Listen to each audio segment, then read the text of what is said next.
शांति। आज 4 जून 2024 की बाबा की साकार मुरली है। मुरली के महावाक्य हैं, मीठे बच्चे, अब इस छीछी गंदी दुनिया को आग लगनी है, इसलिए शरीर सहित जिसे तुम मेरा मेरा कहते हो इसे भूल जाना है, इससे दिल नहीं लगानी है। प्रश्न है, बाप तुम्हें इस दुख धाम से नफरत क्यों दिलाते हैं? उत्तर है, क्योंकि तुम्हें शांति धाम सुख धाम जाना है। इस गंदी दुनिया में अब रहना ही नहीं है। तुम जानते हो आत्मा शरीर से अलग होकर घर जाएगी, इसलिए इस शरीर को क्या देखना। किसी के नाम रूप तरफ भी बुद्धि न जाए। गंदे ख्यालात भी आते हैं तो पद भ्रष्ट हो जाएगा। ओम शांति। शिव बाबा अपने बच्चों आत्माओं से बात करते हैं, आत्मा ही सुनती है। अपने को आत्मा निश्चय करना है, निश्चय करके फिर यह समझाना है कि बेहद का बाप आया हुआ है सबको ले जाने लिए। दुख के बंधन से छुड़ाए सुख के संबंध में ले जाते हैं। संबंध सुख को, बंधन दुख को कहा जाता है। अब यहाँ के कोई भी नाम रूप आदि में दिल नहीं लगाओ। अपने घर जाने लिए तैयारी करनी है। बेहद का बाबा आया हुआ है सभी आत्माओं को ले जाने, इसलिए यहाँ कोई से दिल नहीं लगानी है। यह सब यहाँ के छीछे बंधन हैं। तुम समझते हो हम अब पवित्र बने हैं तो हमारे शरीर को कोई भी हाथ न लगाए। छीछी ख्यालात से वह ख्यालात ही निकल जाते हैं। पवित्र बनने सिवाय वापिस घर तो जा न सकें, फिर सजाएं खानी पड़ेगी अगर न सुधरे तो। इस समय सभी आत्माएं अनसुधरेली हैं, शरीर के साथ छीछी काम करती हैं। छीछी देहधारियों से दिल लगी हुई है। बाबा कर कहते हैं, यह सब गंदे ख्याल छोड़ो। आत्मा को शरीर से अलग होकर घर जाना है। यह तो बहुत छी गंदी दुनिया है, इसमें तो अब हमको रहना नहीं है। कोई को देखने की भी दिल नहीं होती। अभी तो बाप आए हैं स्वर्ग में ले जाने। बाप कहते हैं, बच्चे अपने को आत्मा समझो, पवित्र बनने लिए बाप को याद करो। कोई भी देहधारी से दिल नहीं लगाओ। बिल्कुल ममत्व मिट जाना चाहिए। स्त्री पुरुष का बहुत प्यार होता है, एक दो से अलग हो नहीं सकते। अब तो अपने को आत्मा भाई भाई समझना है। गंदे ख्याल नहीं रहने चाहिए। बाप समझाते हैं, अभी यह वैश्यालय है। विकारों के कारण ही तुमने आदि मध्य अंत दुख को पाया है। बाप बहुत ही नफरत दिलाते हैं। अभी तुम स्टीमर पर बैठे हो जाने लिए। आत्मा समझती है अभी हम जा रहे हैं बाप के पास। इस सारी पुरानी दुनिया से वैराग्य है। इस छीछी दुनिया नरक वैश्यालय में हमको रहना नहीं है, तो फिर विष के लिए गंदे ख्यालात आना बहुत खराब है। पद भी भ्रष्ट हो जाएगा। बाप कहते हैं, मैं तुमको गुलगुल दुनिया में सुख धाम में ले जाने आया हूँ। मैं तुमको इस वैश्यालय से निकाल शिवालय में ले जाऊँगा। तो अब बुद्धि का योग रहना चाहिए नई दुनिया में। कितनी खुशी होनी चाहिए। बेहद का बाबा हमको पढ़ाते हैं। यह बेहद सृष्टि चक्र कैसे फिरता है वह तो बुद्धि में है। सृष्टि चक्र को जानने से अर्थात स्वदर्शन चक्रधारी होने से तुम चक्रवर्ती राजा बनेंगे। अगर देहधारी से बुद्धि योग लगाया तो पद भ्रष्ट हो पड़ेगा। कोई भी देह के संबंध याद न आए। यह तो दुख की दुनिया है, इसमें सब दुख ही देने वाले हैं। बाप डरती दुनिया से सबको ले जाते हैं, इसलिए अब बुद्धि योग अपने घर से लगाना है। मनुष्य भक्ति करते हैं मुक्ति में जाने लिए। तुम भी कहते हो हम आत्माओं को यहाँ रहना नहीं है, हम यह छीछी शरीर छोड़कर अपने घर जाएंगे। यह तो पुरानी जुत्ती है। बाप को याद करते करते फिर यह शरीर छूट जाएगा। अंतकाल बाप के सिवाय और कोई दूसरी चीज़ याद न रहे। यह शरीर भी यहाँ ही छोड़ना है। शरीर गया तो सब कुछ गया। देह सहित जो कुछ भी है, तुम जो मेरा मेरा कहते हो, यह सब भूल जाना है। इस छीछी दुनिया को आग लगनी है, इसलिए इनसे अब दिल नहीं लगानी है। बाप कहते हैं, मीठे मीठे बच्चों, मैं तुम्हारे लिए स्वर्ग की स्थापना कर रहा हूँ, वहाँ तुम ही जाकर रहेंगे। अभी तुम्हारा मुँह उस तरफ है। बाप को, घर को, स्वर्ग को याद करना है। दुख धाम से नफरत आती है, इन शरीरों से नफरत आती है। शादी करने की भी क्या दरकार है? शादी करने से फिर दिल लग जाती है शरीर से। बाप कहते हैं, इस पुरानी जुत्तियों से कुछ भी स्नेह नहीं रखो। यह है ही वैशाली, सब पतित ही पतित हैं। रावण राज्य है, यहाँ कोई से भी दिल नहीं लगानी है सिवाय बाप के। बाप को याद नहीं करेंगे तो जन्म जन्मांतर के पाप कटेंगे नहीं। फिर सजाएं भी बहुत कड़ी हैं, पद भी भ्रष्ट हो जाएगा। तो क्यों न इस कलयुगी बंधन को छोड़ दे। बाबा सबके लिए यह बेहद की बात समझाते हैं। जब रजो प्रधान सन्यासी थे तो दुनिया गंदी नहीं थी, जंगल में रहते थे, सबको आकर्षण होती थी। मनुष्य वहाँ जाकर उनको खाना पहुँचा आते थे, निडर हो रहते थे। तुमको भी निडर बनना है, इसमें बड़ी विशाल बुद्धि चाहिए। बाप के पास आते हैं तो बच्चों को खुशी रहती है। हम बेहद बाप से सुख धाम का वर्षा लेते हैं। यहाँ तो कितना दुख है, कई गंदी गंदी बीमारियाँ आदि होती हैं। बाप तो गारंटी करते हैं, तुमको वहाँ ले जाते हैं जहाँ दुख बीमारी आदि का नाम नहीं। आधा कल्प के लिए तुमको हेल्दी बनाते हैं। यहाँ कोई से भी दिल लगाई तो बहुत सजाएं खानी पड़ेगी। तुम समझा सकते हो। वो लोग कहते हैं 3 मिनट साइलेंस। बोलो, सिर्फ साइलेंस से क्या होगा? यह तो बाप को याद करना है, जिससे विकर्म विनाश हो। साइलेंस का वर देने वाला बाप है। उनको याद करने बिगर शांति मिलेगी कैसे? उनको याद करेंगे तब ही वर्षा मिलेगा। टीचर्स को भी बहुत शब्द यानी पाठ पढ़ाना है, खड़ा हो जाना चाहिए। कोई कुछ भी कहेगा नहीं।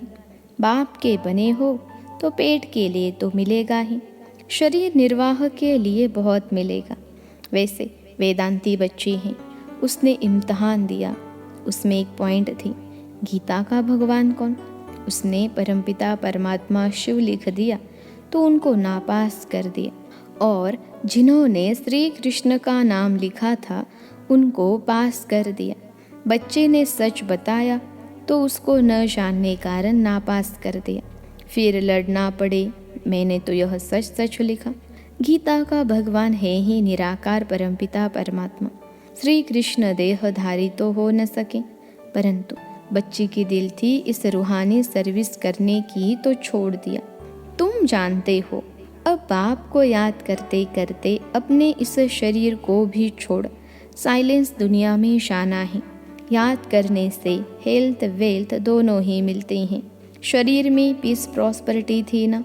ऐसी ऐसी बातें तुम कुमारियाँ बेट समझाओ तो तुम्हारा कोई भी नाम नहीं लेंगे। अगर कोई सामना करे तो तुम कायदे से लड़ो, बड़े बड़े ऑफिसर्स के पास जाओ, क्या करेंगे? ऐसे नहीं कि तुम भूख मरेंगी। केले से दही से भी रोटी खा सकते हो। मनुष्य पेट के लिए कितने पाप करते हैं। बाप आकर सबको पाप आत्मा से पुण्य आत्मा बनाते हैं। इसमें पाप करने, झूठ बोलने की कोई दरकार नहीं है। तुमको तो 3/4 ही सुख मिलता है, बाकी 1/4 ही दुख भोगते हैं। अब बाप कहते हैं, मीठे बच्चों, मुझे याद करो तो तुम्हारे जन्म जन्मांतर के पाप भस्म हो जाएंगे, और कोई उपाय नहीं। भक्ति मार्ग में तो बहुत धक्के खाते हो। शिव की पूजा तो घर में भी कर सकते हैं, परंतु फिर भी बाहर मंदिरों में ज़रूर जाते हैं। यहाँ तो तुमको बाप मिला है, तुमको चित्र रखने की भी दरकार नहीं है। बाप को तुम जानते हो, वह तुम्हारा बेहद का बाप है। बच्चों को स्वर्ग की बादशाही का वर्षा दे रहे हैं। तुम आते हो बाप से वर्षा लेने। यह कोई शास्त्र आदि पढ़ने की बात नहीं, सिर्फ बाप को याद करना है। बाबा बस हम आए कि आए। तुमको घर छोड़े कितना समय हुआ है? सुखधाम को छोड़े 63 जन्म हुए हैं। अब बाप कहते हैं शांति धाम सुख धाम में चलो, इस दुख धाम को भूल जाओ। शांति धाम सुख धाम को याद करो और कोई डिफ़िकल्ट बात नहीं है। शिव बाबा को कोई शास्त्र आदि पढ़ने की दरकार नहीं है। यह ब्रह्मा पढ़ा हुआ है। तुमको तो अभी शिव बाबा पढ़ाते हैं, यह ब्रह्मा भी पढ़ा सकते हैं। परंतु तुम सदैव समझो शिव बाबा के लिए, उनको याद करने से विकर्म विनाश होंगे। बीच में यह भी है। अब बाप कहते हैं टाइम थोड़ा है, जास्ती नहीं है। ऐसा ख्याल मत करो कि जो नसीब में होगा वह मिलेगा। स्कूल में पढ़ाई का पुरुषार्थ करते हैं ना, ऐसे थोड़े ही कहेंगे जो नसीब में होगा। यहाँ नहीं पढ़ते तो वहाँ जन्म जन्मांतर नौकरी चाकरी करते रहेंगे, राजाई मिल न सके करके पिछाड़ी में ताज रख देंगे, वह भी त्रेता में। मूल बात है पवित्रपन औरों को बनाना।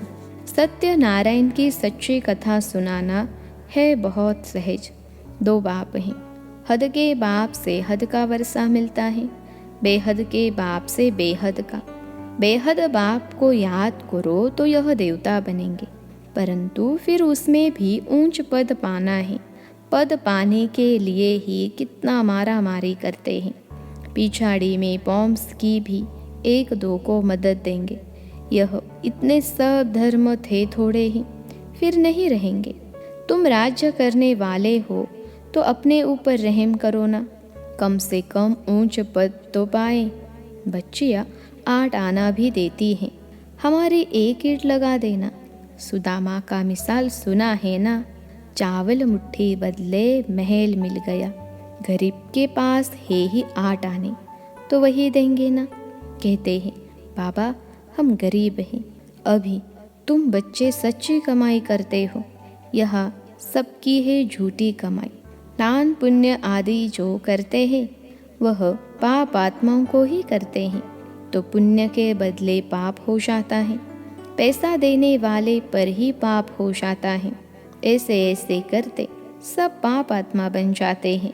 पुण्य आत्मा होते ही है सतयुग में, वह है पुण्य आत्माओं की दुनिया।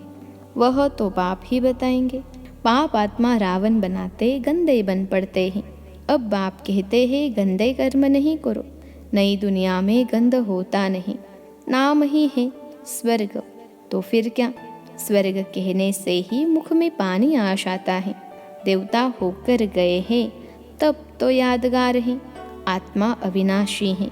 कितने ढेर एक्टर्स हैं, कहाँ तो बैठे होंगे जहाँ से पाड़ बजाने आते हैं। अभी कलयुग में कितने ढेर मनुष्य हैं। देवी देवताओं का राज्य है नहीं, कोई को समझाना तो बहुत सहज है।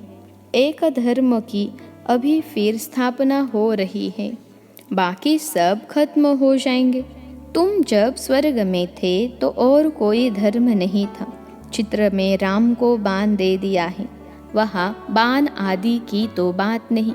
यह भी समझते हैं जिसने जो सर्विस की है कल्प पहले वही अभी करते हैं। जो बहुत सर्विस करते हैं बाप को भी बहुत प्यारे लगते हैं। लौकिक बाप के बच्चे भी जो अच्छी रीति पढ़ते हैं उन पर बाप का प्यार जास्ती रहता है।